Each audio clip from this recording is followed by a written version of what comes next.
if you want to be successful, you cannot have a dislike for people that are already successful or at least going after success. I see that happen so many times where people start out their own business and they go out doing what other people have never done before, maybe in their family or their environment or their culture, and immediately get ridiculed by the people that are close to them, and they don't understand why that's going on. So my message to you guys that are going after it and not letting things happen to you, but making things happen, stay the course. It's going to happen for you at some point.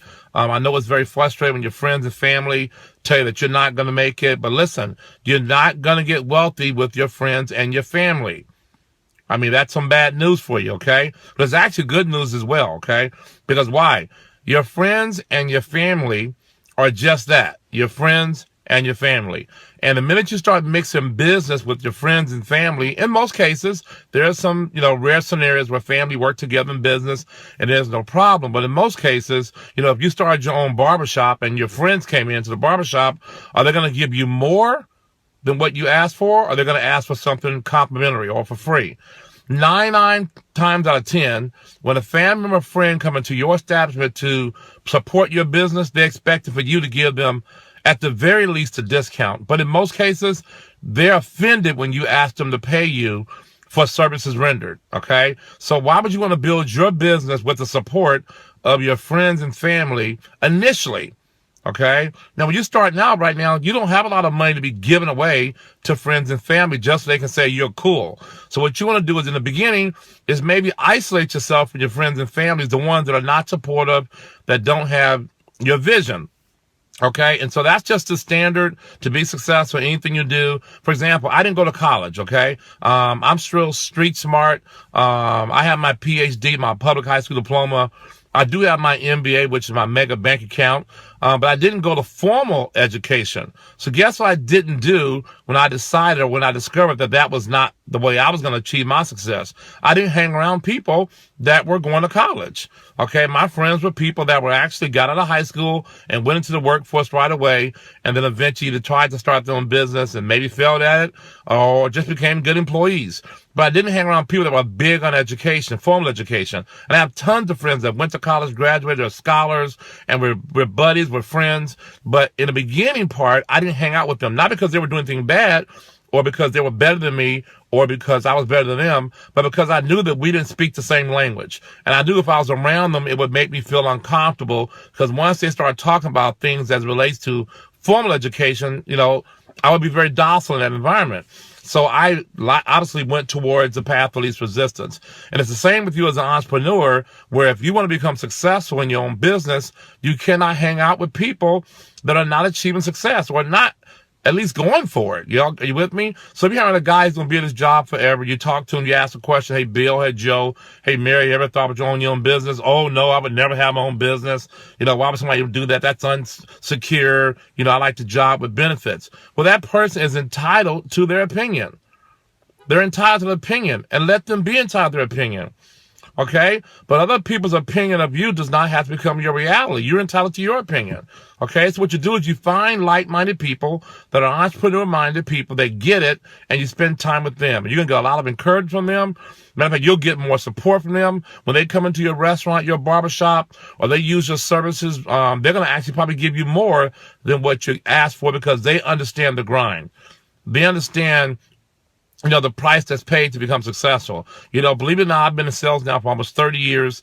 I only make my income from, services rendered, whether it be through me or one of my actual business partners. And I have several business partners, somewhere like 500 or 600 business partners. So when they're out offering services, obviously they're compensated very well. And I get a percentage because I'm the one that taught them how to do that, or indirectly or directly, okay? So I make all of my income strictly from offering services to the public. And these are needed services. I'm not going to get into what I do, all right?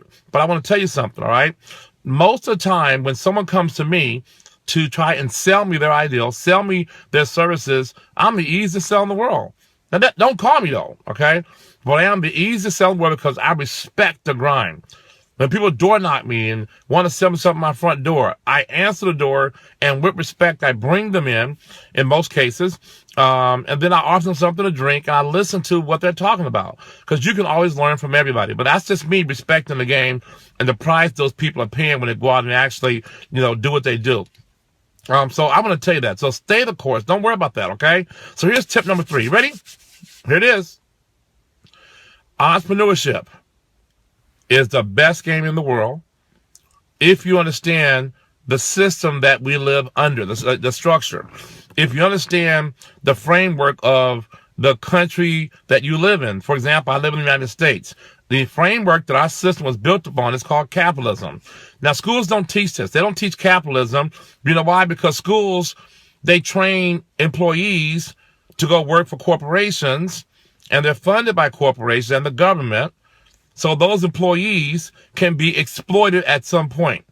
So corporations, they basically buy employees wholesale and they sell them retail on the open market. It's totally legal, by the way, okay? Let me tell you why it's legal.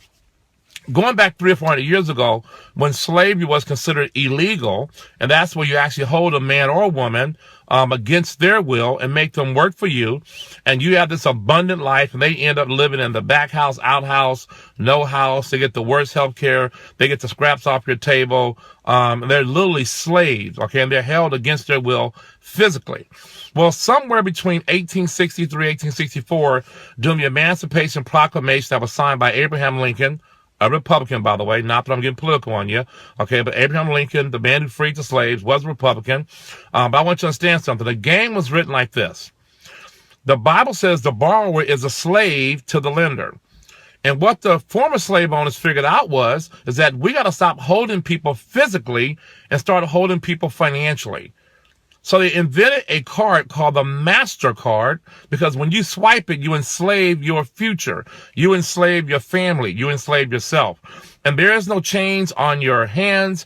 There's no chains on your necks. The chain is now on your wallet, and the chain is on your brain. Schools put chains on your brains, tell you what you can't do. They always tell you what you cannot do. When you were actually in kindergarten, you were told by your teachers that you could do anything.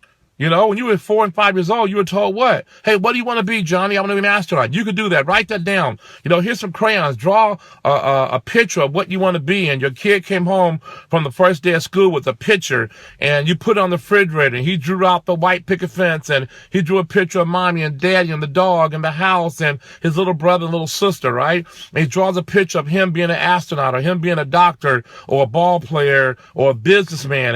And that was fine. But once he reaches 6 or 7, and he goes into first grade and beyond, they now start basically unprogramming what God has done and start reprogramming them and tell them what they cannot do. Well, I'm here to tell you, I work with more adults that come to me, okay, and I'm talking about in the thousands, that have low self-esteem. They don't believe in themselves. And I go, where'd that come from? Like, why would you sit in front of me and say, I don't think I could do this? But then you go to a job and you tell the interviewer or the supervisor that what? I'm a team player. I'm a quick learner. I could do anything. I have time integrity. If you just give me a shot. But you don't tell the boss, I don't think I can do that. You don't tell the interviewer, because that's stupid. Why would you say something like that, right? So for $8 an hour, for $15, $20, $30 an hour, you know how to act in front of the boss. But when someone says, hey, you don't talk about being your own boss? Oh, that's not for me. I don't think I could do that. You got to be a people person. Oh, by the way, what are you, a dog person? Hey, cats hang out with cats. Dogs hang out with dogs. When a person, I'm not a people person, what the hell are you going to do with your life? You're on planet Earth with a bunch of people. Did you discover that? I'm not a good salesperson. Or how about this one? This is the worst one of all. Well, you got to be a little bit shysty to own your own business. Where'd you get that from? That is not true. Do you understand the job you have right now, or the job you're trying to get? That job was created by some entrepreneur that took risks. If your boss thought the way you thought, you wouldn't have a job tomorrow. If your boss said, you know what, you're right. I'm not going to take risks. You're right. I'm going to go close this business down, and I'm going to find me a job because I want benefits. I want a guaranteed paycheck every 2 weeks.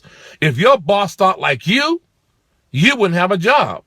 So it's amazing that you You don't want to take risks, but you work for a man or a woman or an institution that's taking risks every day. See, folks, the definition of entrepreneurship is what? Taking risks daily. Calculated risks, of course. I don't mean something stupid, but when you actually go out there and you say, you know what? I could potentially lose my life savings in this business, but I'm willing to take the chance. Why? Because I'm going to die anyways. It doesn't matter. None of this stuff goes with me. Yeah, I'm sitting here in a $400,000 car. You know, when I pass away, if I have this car, which I probably won't, but if I have this vehicle, you know what my kids are going to do? They're going to put it on the front grass and put a little sign that says, what? Best offer, right? Whoever comes around with the right money going to take the car. You know what my kids want to keep? Pictures. People fight over pictures. You ever notice that? You ever see somebody's house get burned down or affected by a storm or a hurricane or an earthquake or a fire or a flood?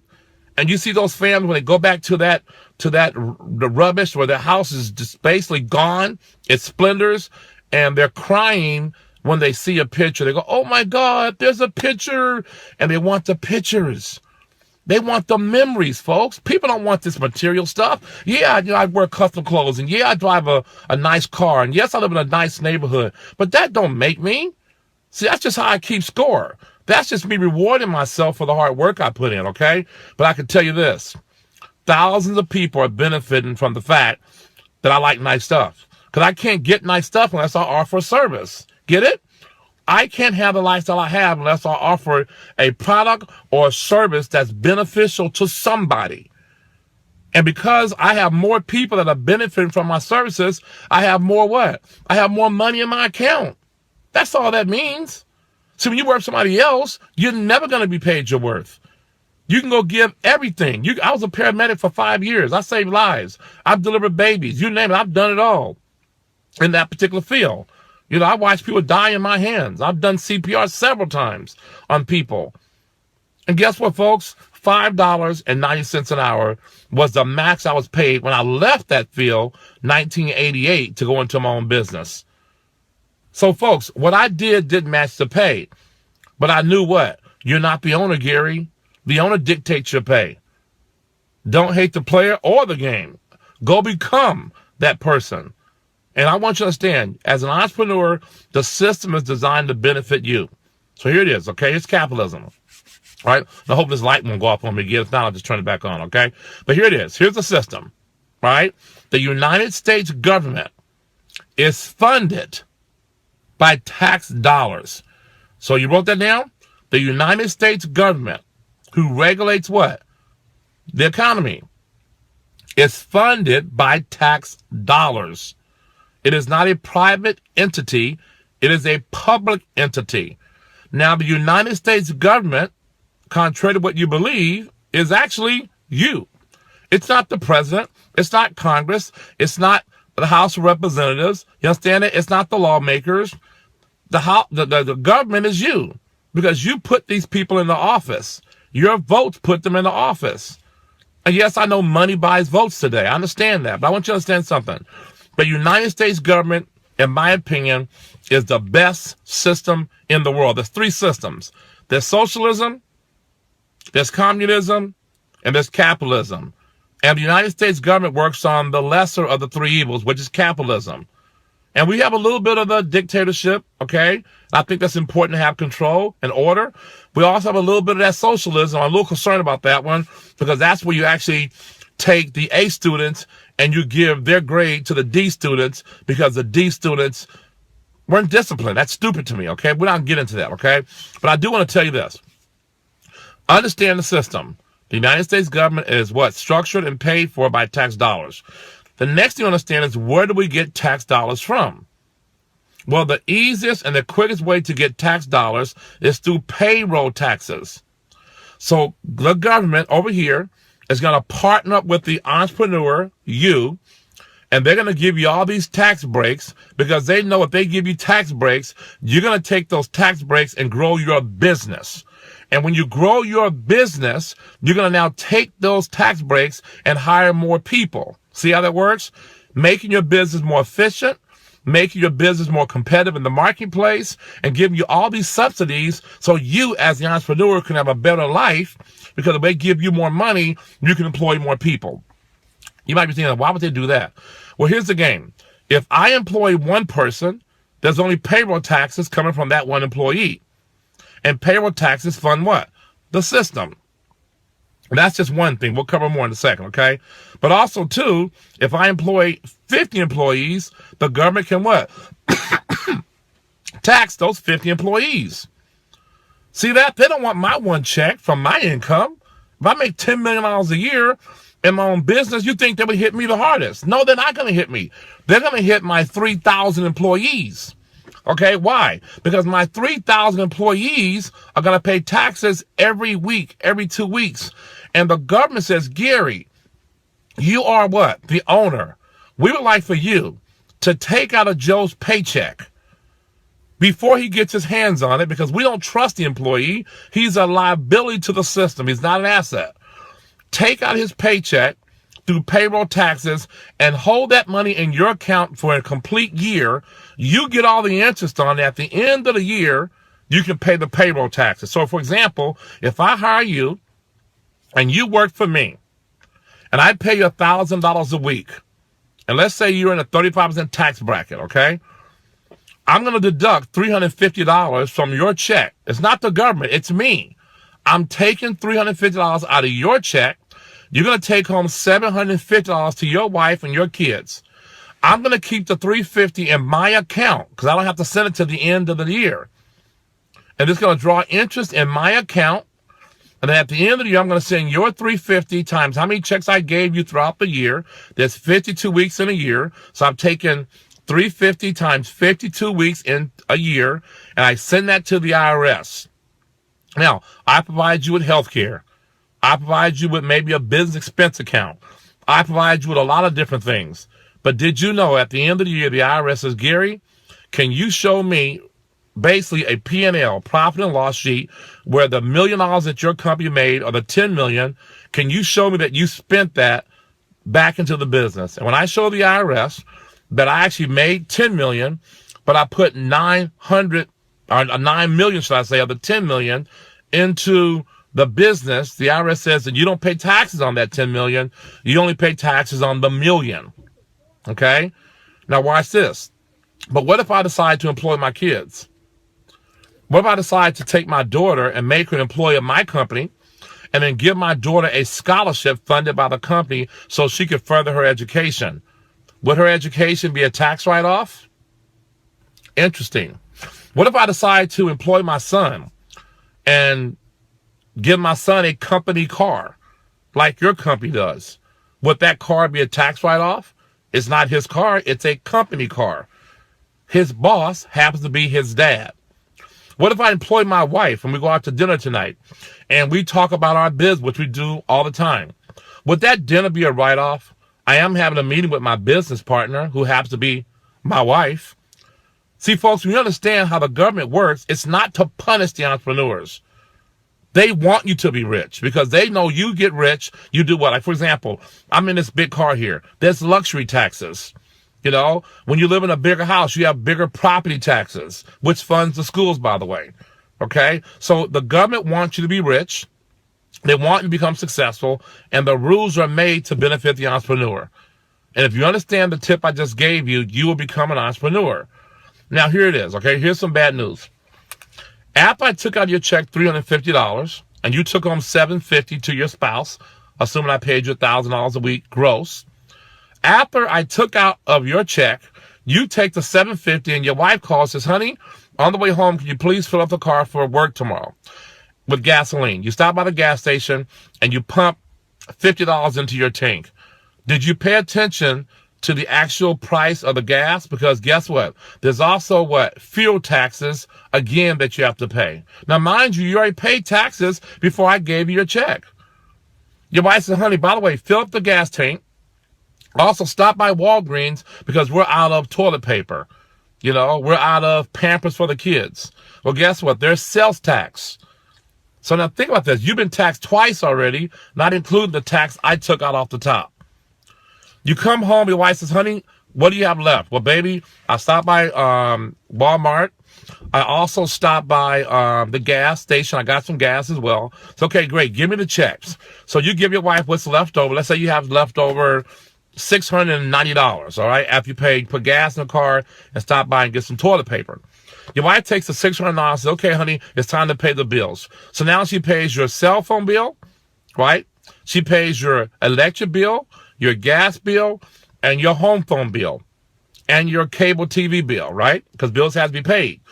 Look at the bill, folks. There's utility taxes on the same exact bill. You've been taxed again. That's your fifth tax. Then go on. Your wife says, honey, okay, it's time to pay the mortgage, right? Guess what? You have property taxes embedded into your mortgage. You just paid taxes 6 times.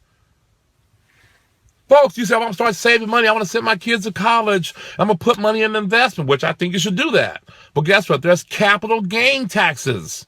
Because you put in $50 a month, you're a junior to go to college, and all of a sudden $50 a month, $600 a year, you make a profit of 10%. Let's say you have a profit of $60 on your $600. Well, that's what? That's a capital gains. You pay taxes on that $60. Folks, what I'm telling you is the biggest pimp game in the world. Okay, I know I used a really tough word there. The biggest pimp game in the world is an employee. That's right, folks. Slavery is still alive. Slavery is still going. As a matter of fact, it's now even better because why? No one is thinking it's slavery. It's called debt. It's called debt. And it's not based on skin color anymore. I do believe there is some racism that still exists. We see it all the time. But folks, there's classism. You understand that? There's classism. Think about this, folks. During the Great Depression, so what, 6-7 years ago, in 2000, it started in 2007. Okay, so actually 6-7 years ago, when the Great Depression hit the world, for that matter, if you wanted to get out of your loan on your home, if you want to modify that loan and lower your interest rate and lower your payment so you can keep your house, did you know that you have to claim broke? There was no plan from the government to help out the people in the middle. See, we have systems to help our poor. Our poorest people in the United States are some of the richest people in the world because 50% of the world lives on $1 a day. 50% of the world makes $365 a year. So our poorest person gets Section 8. I have an actual client, okay, or tenant, if I can use that word, that stays in one of my properties, okay? The rent on that property is $1,300 a month. She only has to give me $110. That's it. And she has a 3-bedroom house. So we have systems to help the poor. Section 8, food stamps, all types of subsidies. Their kids get to go to college basically for free because tax dollars pay for those people. Then you have the wealthy 1%. They don't need our money, right? Because they're the ones that create the money supply and they control it. But then you got that middle class and that lower middle class. We call that the working poor. The working poor. What a title. You get up at 5 o'clock in the morning to be to work at 7 o'clock in the morning, to get back home at 7 o'clock at night. And at the end of the month, you have more month left at the end of your money. Folks, I'm not saying go be poor. I'm saying find a way to get rich. Find a way to get rich. Find a way to get wealthy. That's all I'm telling you. And in this country, you could do it. But you got to change your thinking. Stop listening to broke people. Rule number 1, never listen to anyone who's more messed up than you. And I don't care if it's your parents. I'm sorry to say that. Okay? But if they knew how to be better off, they'd be better off. Nobody wants to be broke. Even though you hear people say that, money's not everything. Oh, yeah, give me yours. Why are you always asking for it? Why are you always complaining about it? And money is not everything. But it's right there next to air. Right? You ever lost some money? You ever misplaced some money? It could be $5. What happens to your energy? Does it go up or does it go down? Do you get a little angry, upset, frustrated? You lost $10. Do you go, it's just $10. You do what? You tear the house up for that. Folks, I dropped a quarter on the side of my seat one time, and I had to pull over. I'm looking for that quarter. You know what I'm talking about. I want that quarter. So what I'm telling you is money is not everything. It's just how we keep score.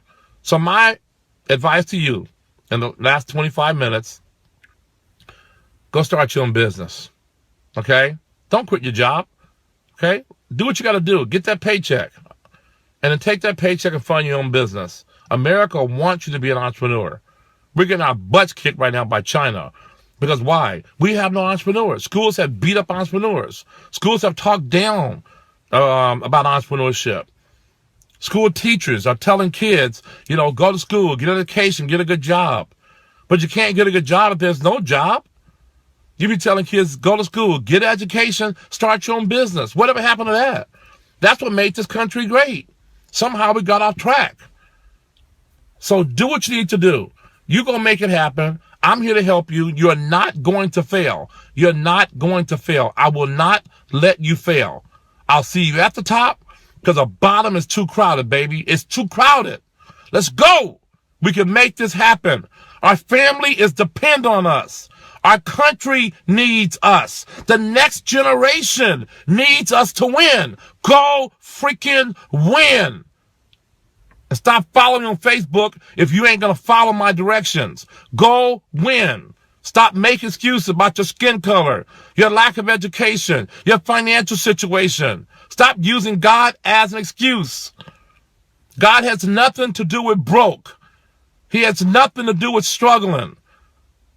He don't condone it. There's nowhere in the Bible where he says you have to be broke. Mother Teresa, one of the most meekest women on planet Earth, was known for being around the poor and living amongst the poor and spending time with the disenfranchised and work with the sick and the needy and the shut-in. When she died, she was worth $500 million, and Mother Teresa had her own jet, and she had people working for her on payroll. Get that out of your head that you have to be poor to be a Christian. There's nothing in the Bible that says that. If there's any pastor, priest, or any spiritual leader, call me up and tell me where in the Bible it says it's okay to be broke. It's not okay to be broke. You understand when you're broke, you're vulnerable, you take shortcuts. The most honest person starts thinking about stealing and cheating on their taxes. See, folks, you can win. Go win. You could do this.